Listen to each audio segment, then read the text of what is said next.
Welcome back to another episode of Examining Life. Today I'm speaking with Youssef. I'm from Southern Connecticut University. I'm a philosophy/econ major. The first question that we're going to talk about today is, what is art? Yeah, I think the question itself I think it's a question that needs to stop being asked, because I think we're at a point where everything is art if you just say it's art. Because if you come up with some sort of definition, artists aren't really people that like to be put into boxes, so they'll immediately find some sort of piece of art that completely destroys your definition. And as art's been going on, they keep doing this, and now we've gotten to the point where practically everything's art if an artist says it's art. Like, the qualities one would assume essential to art are just, they seem sort of arbitrary, especially for people that have those sort of definitions. I think this comes from people who despise modern art and think they really want to say it's not art. If you examine why their reasoning for it, it always seems like a super arbitrary thing. Like, you didn't put X amount of work into it, and the work you put into art, if you put like a time limit or the complexity, it's always going to be arbitrary in some way or another. The piece that did this the most was The Fountain, in which some guy just took a urinal, flipped it upside down, and called that art. And it's, for modern art, one of the most influential pieces of all time, really. And in many ways, it's not really different than complex paintings, because it's transformative. It's no different than just taking raw paint and put it in the canvas. You just took a urinal and flipped it upside down. It's still a transformative process. But even today, notions like that there has to even be anything is fading away. Like, there doesn't actually have to be an artwork. That's why conceptual art's really big now. There was some artist was going to do an art exhibit, and part of that art exhibit was that he'd have people go to this certain location at this certain time. And what happened was he locked the doors and didn't let anyone in. And that was him making a statement. There was nothing actually up on exhibit. It was the concept of what was happening there. So I want to consider that art. So now I have to do away with the essential property that there even has to be anything for it to be art. Because what was on display there was the concept. He was making a statement about his art wasn't for other people. It was for himself. And that, I think, is a very profound point. And I think a lot of people who disparage modern art, I think it's okay to dislike it because it just isn't to your taste. But I think using the argument that it isn't art is always going to end up in a place where you're just making an arbitrary sort of judgment. And that's why I think we have to do away with these complex notions of what exactly art is. I think we can invent models for properly analyzing different types of art, but making an objective claim, this is art, will never really end in a good place. So I go with the definition that if an artist says it's art, it's art. And that's generally where I come from on that topic. Okay. And this isn't to say that you shouldn't analyze art or say there's definitely bad art and good art, but yeah, the bar for something to be art is so low at this point, I don't think it can even go any lower. So earlier you mentioned like the traditional principles of art. Do you want to talk a little bit about what those typically are? The general principles, they've changed. It depends on what history of art. Art's had many different stages where they require different sort of principles. Like something like The Fountain wouldn't get by like 1,000 years ago. Right.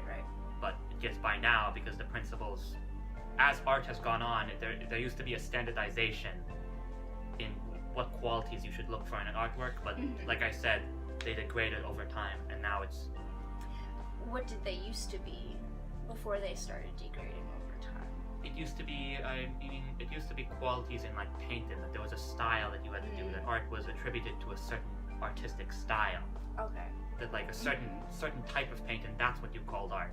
And if something had gone into an outside style, I think it still could be considered art, but it didn't succeed in the art community at the time.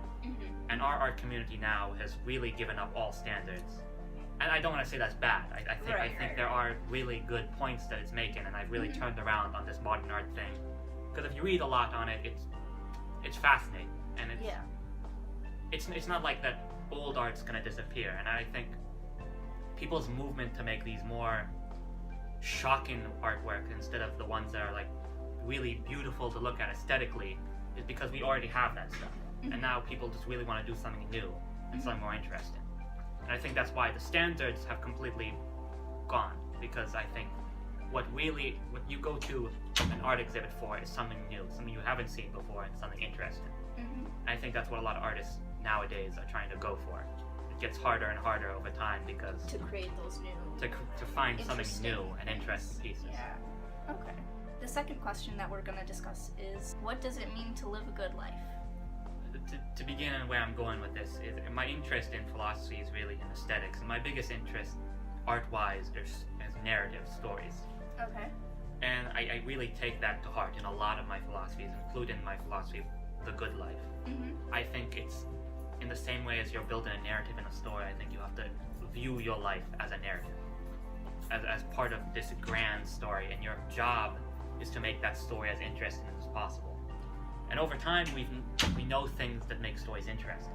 Right. I think things like pushing yourself or making life necessarily harder for yourself sometimes will enrich your life and make it a good life, because you can look back and say that was a good narrative. I mean, no stories have survived where it's the protagonist going through an easy life. And I think a lot of people Right. that conceptualize the good life really see it as that you're happy all the way through. I don't think Yeah. I don't agree with that. I think that in the same way that you construct a narrative, that there's challenges you have to face, and you should look for those challenges that you have to overcome. I think one of the greatest story archetypes that have gone through history is the hero's journey, and I think I really take that to heart, that you got to find something that you want to do, some challenge or some mountain you want to climb, and it doesn't have to sound as grandiose as like slaying a dragon or something like that. But I think challenging yourself around every corner and just growing as a person constantly, and that way at the end of your life you can really look back and just see this progression, this narrative, this grand narrative. I think that is conceptual of the good life, that you're always building to the story. And I think you have to always compound at where you are. You should never stay stagnant. If you stay stagnant for too long, I think it eventually leads to the opposite of the good life. Yeah. Even right. if you're happy doing what you are, even if you're happy doing what you're doing, I still think you should always be searching for something new, somewhere you push the envelope. It doesn't necessarily mean you have to give up all the things that came before, Mhm. but constantly add into your life. Okay. So, like, say, to what degree do you think people need resources or monetary funding in order to do such, or like to set such challenges for themselves? Because, like, sometimes, I mean, I know there are ways that you can grow as a person that are free, but not everybody either has that mentality or have the resources that they need to achieve those goals. So, like, what's your take on that? Well, two things. I think you choose your challenges, and you can definitely choose challenges that are within your reach. Mm-hmm. I think just growing economically or moving up the economic ladder, I think that's also a great challenge to go for. Mm-hmm. Totally. And most of all, I think you should. That's part of the journey. That getting past this monetary barrier is the challenge. And that's what makes it that much more fulfilling. That once you get to the end, and then you can look at that you overcome these constraints. I think, especially when there's economic constraints and you have to overcome them. Mm-hmm. If you can, and when you do, I think it's a fulfilling experience, and I think it's essential to the good life, overcoming barriers. Right. I don't think, challenging yourself, the objective might be something inherently good or something pleasurable, Mm-hmm. but really what was important was the stuff, the walls that were between you. So I think that monetary thing and the economic situation just makes it all that much greater. Okay. Yeah. The third question that we're going to talk about today is, what is beauty? So how I define beauty, I think there's many different ways, but I think a profound pleasure, that's the experience you should get when you're looking at something beautiful. And I think there's two elements to that. There's a purely subjective element. I think everyone has the ability to find anything beautiful. Mm-hmm. And then I also think there is a, not objective, but empirical. There's a philosopher named David Hume who wrote a piece called The Standard of Taste. Mm-hmm. And standard of taste comes out of this idea that art is completely subjective, that there isn't anywhere you can get to that's even remotely objective in art. Mhm. And he disagreed with that. And he does agree that art is subjective, but that there's no criteria at all. And he drives a thing called the standard of taste, that throughout history there are artworks that survive the test of time. Yeah. So you could look at the qualities there, and then maybe those qualities have such a strong attachment to just the human brain in such a way that most people, I can't say objectively all people, even though I want to, that most people find incredibly beautiful. Mhm. So then the standard of taste is essentially looking back on these artworks that survive the test of time, and then looking at the qualities they have, and then attributing those qualities to something in the human brain that. So it's more of an emotional than, like, say, like a logical. Like, you can't necessarily put a logic to beauty, or can you put a logic to beauty? Or is it, like, purely emotional? I think you can. I think it's a hard question, but I think I can, because I can find narratives beautiful when I examine them logically, and that's where I'm having a really Right. tear. Like, if I can examine a narrative and understand it in a logical way, I can say, oh, that's beautiful. Yeah. But then also there's a purely aesthetic beautiful, where you just see something like a beautiful tree and you just immediately get that experience. I want to say that's emotional. It's mostly probably chemical, something in the brain. Yeah. But then we also use the word for things that you have to understand logically first, and then the reaction comes about. Okay. So I want to hold both in a way. I feel like there's something beautiful in examining something logically, and there's also a beauty in just examining something purely sensory, emotionally.